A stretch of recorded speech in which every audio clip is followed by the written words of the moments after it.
Hi everyone, Krishna this side. In this video, I'll be covering this lexicographically smallest equivalent string Leetcode problem, and the problem number is 1061. First, we'll go through the problem statement, then I'll write down the solution by explaining the logic as well. So let us go through the problem statement first. You are given two strings of same length s1 and s2 and a string baseStr. We say s1 of I and s2 of I are equivalent characters.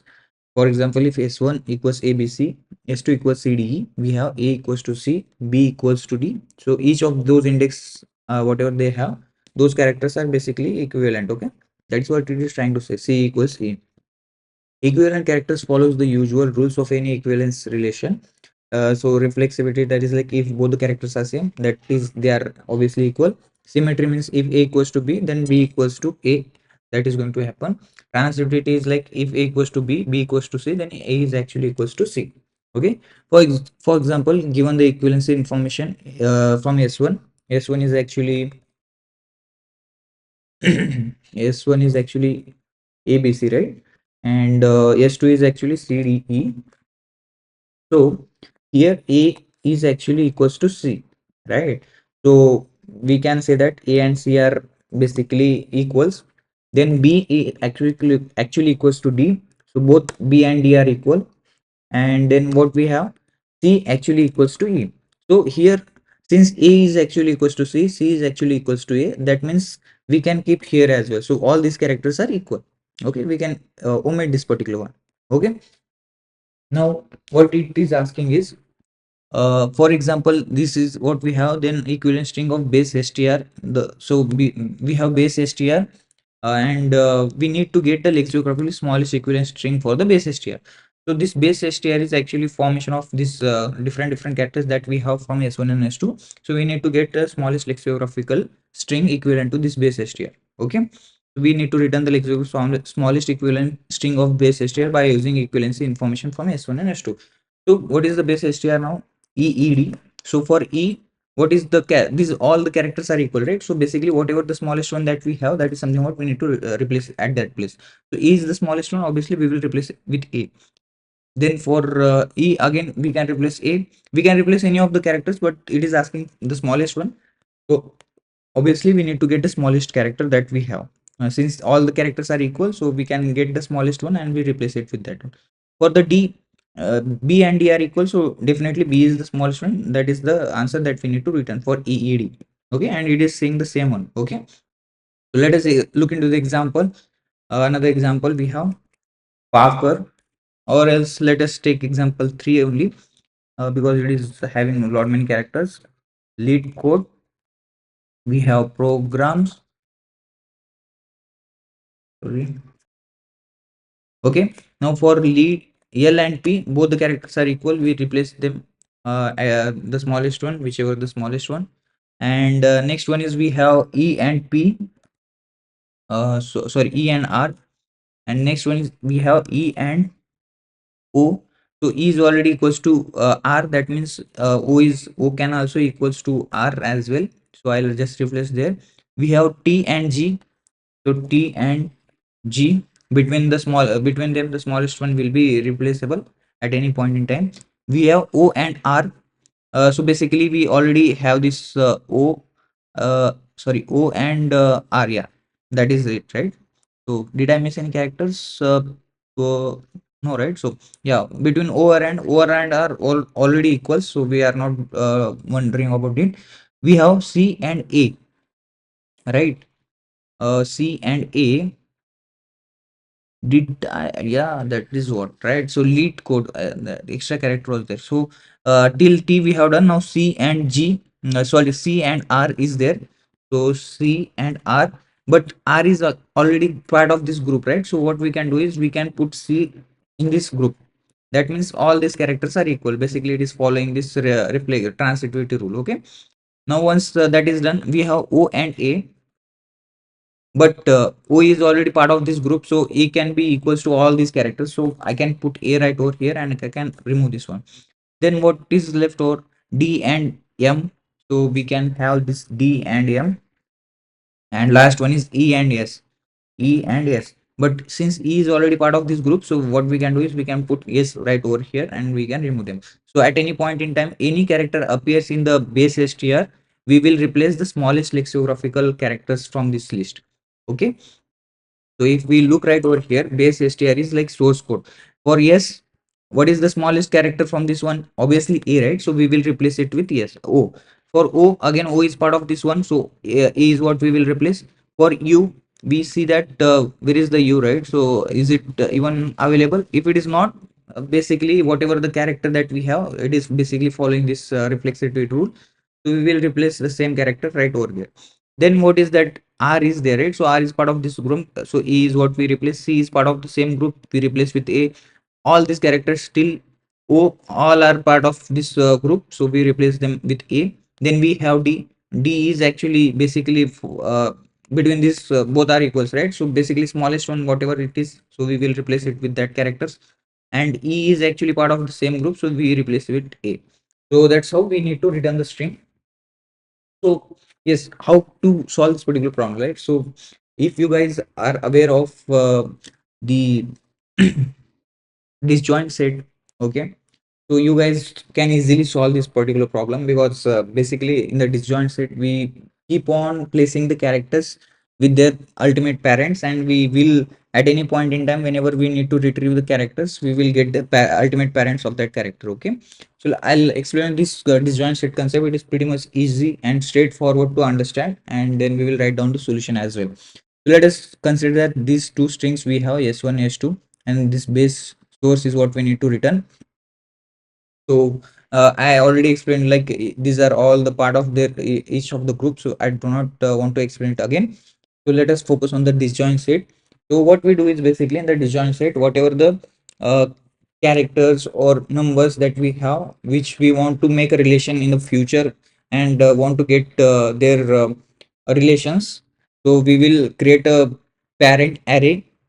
For us it is going to be till A to C, whatever the characters that we have, between them only the relation is something what we are trying to figure out, right? So yes, we will create a parent array which will hold all the uh, characters that are starts from A to Z. Okay, so 26 alphabet letters we have, so we starts with the 0 and 25. These many character index that we will be having. Okay, initially each character is a parent of itself. So in the disjoint set, what we do is basically each character whatever we have. So A is actually rely on the 0th index, right? So that will be parent of itself. So we will replace its index with sorry its value with 0. Second is B. B is parent of itself, so we will replace it with 1. So far, like for Z, it is going to be 21. So this parent array is something what we will fill it with their value itself. Okay. Now, what we will do is whatever the characters that we get, L and P, we try to figure out its ultimate parent, and whatever the ultimate parent that we get, if it is the smallest one, the another whatever the character that we have, its parent is something what we need to update. What I'm trying to say is, let us suppose we starts with L and P. Okay, both the characters we take, we try to figure out what is the ultimate parent of L, and by default for L it is L only, right? Because that is what the parents this parent array is something what we filled with their own value. Okay, and this is like we are actually L minus we are subtracting with A, and that is something what we are directly filling out. So A minus A is going to be 0, A minus B, B minus A is going to be 1. So that's how we are replacing these values with 0 to 25. So L is actually L minus A is going to be whatever the value that we get, that is something what we will fill it into the array. So by default, these values are filled with their own values. So if we try to get the ultimate parent of L, it will be the same value that we get it from the array. And now get ultimate parent value for P, and by default it is going to be P. So whatever the value that we get, that is something what it is going to be P only, right? So whatever the value that we get from the array plus A, if we do, definitely P is what we will get. Okay, now compare both the parents L and P, whichever is the large one updates its parent to the smaller one. Okay, now between L and P, L is the smallest one, right? So what we do is parent of P, okay, P minus A, something that is what we have. So that's why I represented it like that. So parent of P minus A is what we will replace it with L minus A. So what we are doing basically in the L, basically L is having its own value, okay? we are not updating it, but for the p we are updating its parents value to l. So basically at any point in time, if we get a p character, okay, so what we will do is we will try to figure out what is the ultimate parent for p. So it will going to give l, right, because we updated the parent of p. Now since we updated the parent value of p, we will going to get l value. So whenever in the base string that we are trying to figure out, whenever p character appears, we simply update it with l. Whenever l appears, we simply update with l only, because we are not updating the l value. So l's parent is actually itself, but p's parent is now l. That is what we did. We did. So parent array is what we are keep on updating, and we are replacing their values. For example, now let us look for this e and r. Okay, e's parent is e. Basically, we didn't update anything for e, as well as r's parent is r. Since we didn't update any r's value as well, so their parents are they itself. Now between e and r, E is the smallest one, so parent of r is something what we will replace with e minus a. Okay, so e's value is something what we will replace it into the parents array. So what happens is like r is basically pointing to e, so r's parent is basically e right now. So don't just try to look at into this entire diagram, but just focus that e and r has a relation now. Okay, now between e and o, e's parent is e, o's parent is o. Now e is actually less than o, so parent of o is something what we will update with e. So again, O basically points to E. That is what happening, right? Now I directly jump to between this O and A. So if we look, O's parent is E. That is something what we are already updated it, right? So we will just basically try to look into this parents array and keep on checking until if the parent is equals to the same value, because initially all these values are equally same, right? With those values. So that is something what we will try to look out. So O's parent is E. That is what we have updated in the previous time, and A's parent is A. So A is actually less than E. So parent of E, we will update it with A. So now E is actually pointing to A.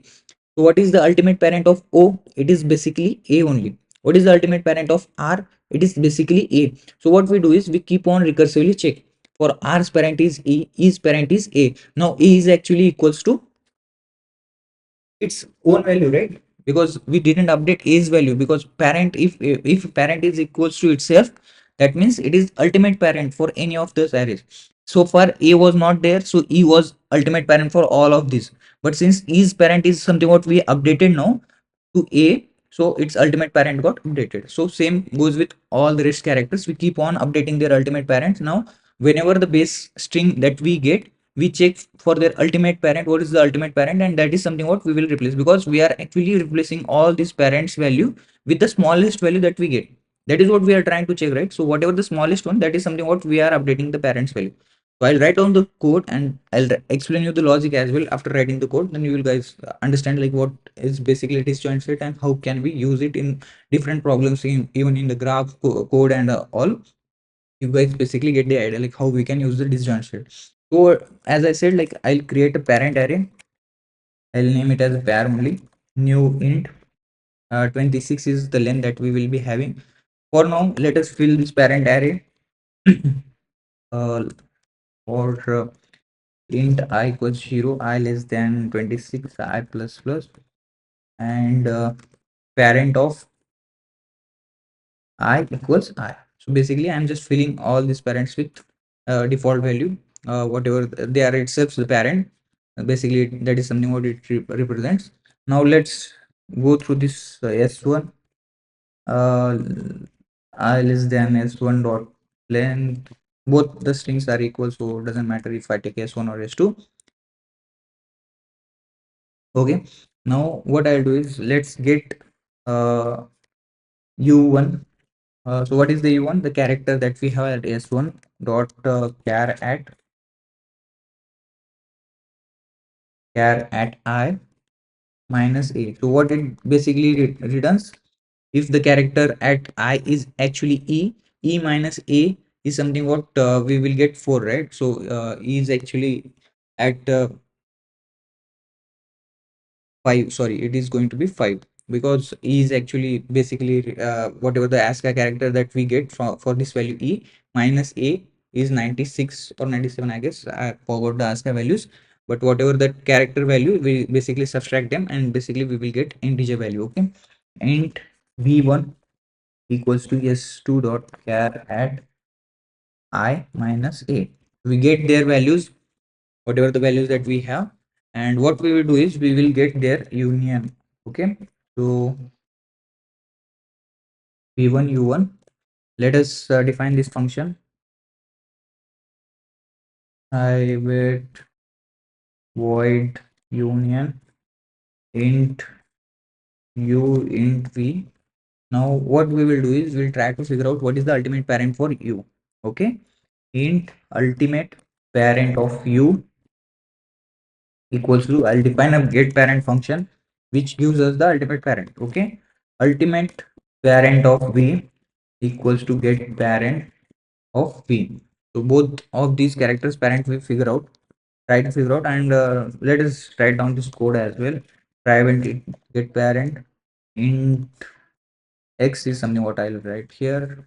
If now see, x equals parent of x, that means it is ultimate parent, right? Because if a pointer is pointing, if value is pointing to itself, zeroth at zeroth index A is actually having zero value, right? So that means like if x is actually zero, okay, zero is something what we have, that is something what we figure out, right? So if s dot characterize a minus a is actually zero, and that is something what we pass here, and let us suppose v1 is actually 1, because s dot characterize b minus a is actually 1, so those values we pass right over here. U and vr we got 0 comma 1. So get parent is something what we pass here, it is 0. So x is actually equals to 0, 0 equals to parent of x, parent of x is something what we are already filled it, right? 0 is actually equals to 0. If that is the case, we simply return x, or else in the else case we try to keep on checking like what is the parent, ultimate parent. So if at all we satisfy this condition, that means we got the ultimate parent of that particular character. So what we do is parent of, so it is pair, right? Pair of x, and that is something what we will return. Okay, here I am not doing part compression, but if we do the part compression, that is something another thing. With that we avoid the time complexity that is getting extended, but that I'll explain you further. So we get the parent ultimately. What is the parent of this one and ultimate parent of v? So both are currently by default their own values is something what we get, right? Now we just compare these values.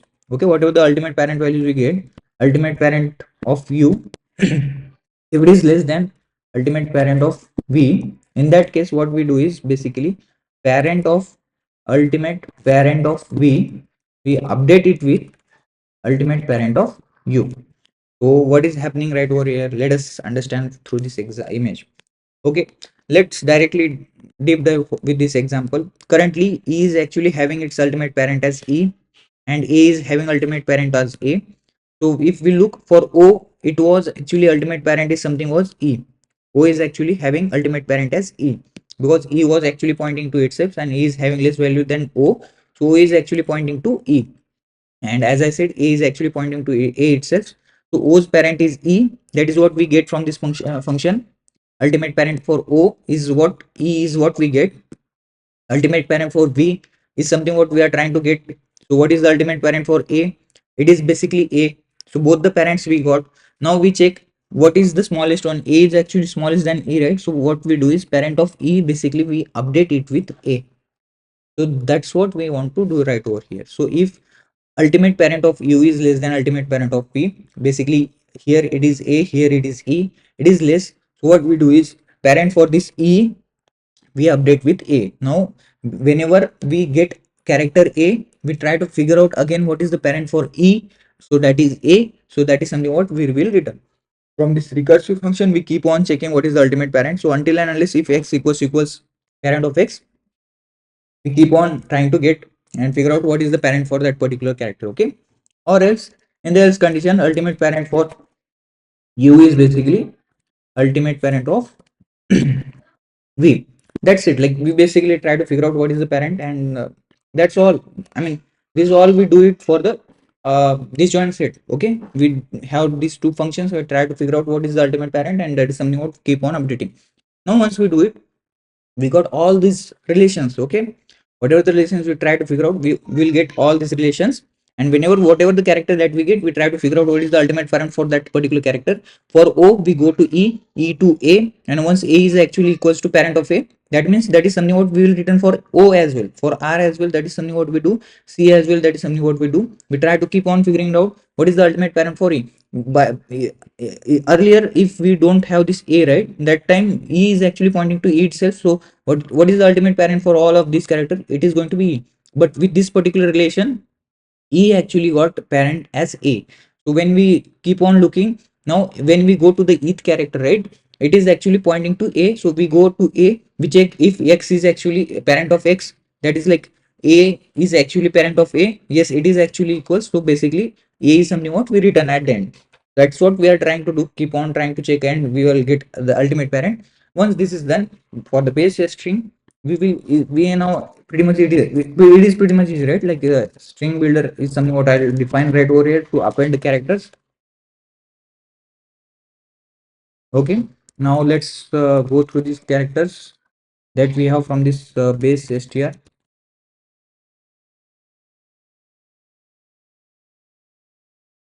Now what I'll do is I'll get what is the parent for the current character. Okay, int current char equals get parent. I'll use that function and I'll pass base str dot char at I minus a, because that's how we actually place these values, right?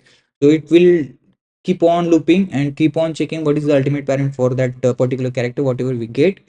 So let us suppose here from this particular example we have yes, right?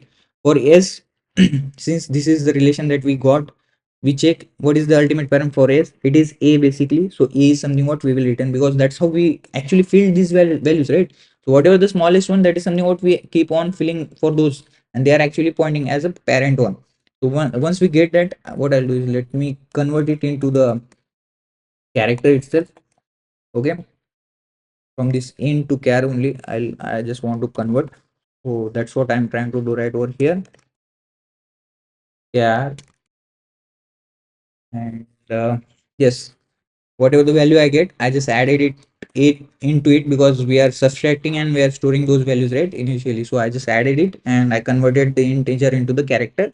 Now this is what I append it into the string, sb dot append current char, and now strings keep on forming, and at the end just return this sb into formation of string, because they are asking it into the two string format, right? So from this string builder, we converted into the two string. Let us run this code. If we talk about the time complexity, okay, so there is an error. First, let us try to resolve it. String builder new is something what I forgot to add right over here. What else? Two string here also, yes, should be capital. Okay, hopefully it should run now. Okay, there is an error again. Int I equals 0. I didn't initialize it. I hope we don't have any further errors. Okay, all are getting accepted. Let us submit this code, and let us talk about the time complexity and space complexity. So talking about the time complexity, we are running n times this loop, and we are trying to figure out what is the ultimate parent for this one.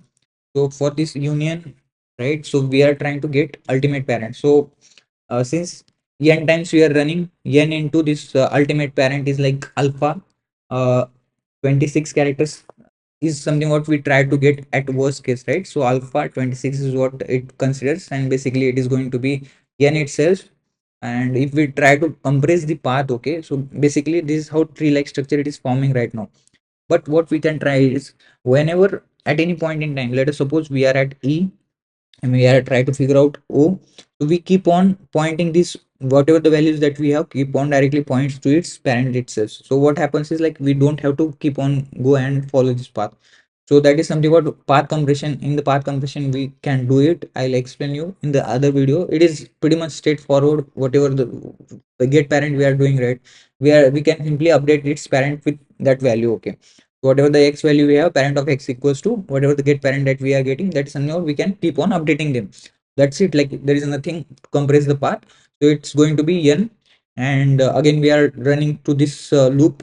So let us suppose if base str string length is going to be m, so it is n plus m only ultimately. And if we talk about the space complexity, it is something like string builder is what we are using, and if its length is m, so it is going to be m only, so space is m. And talking about this parent array, it is 26 characters only it is holding, right? So it is going to be constant one only. So time complexity is n plus m, and space is actually m. So that's all from this particular video. I hope you guys got some understanding about this uh, disjoint set. It is pretty much straightforward. Please try to write down the code and understand what is happening in the recursive manner and all. Then you guys will basically understand it. So thank you for watching this video.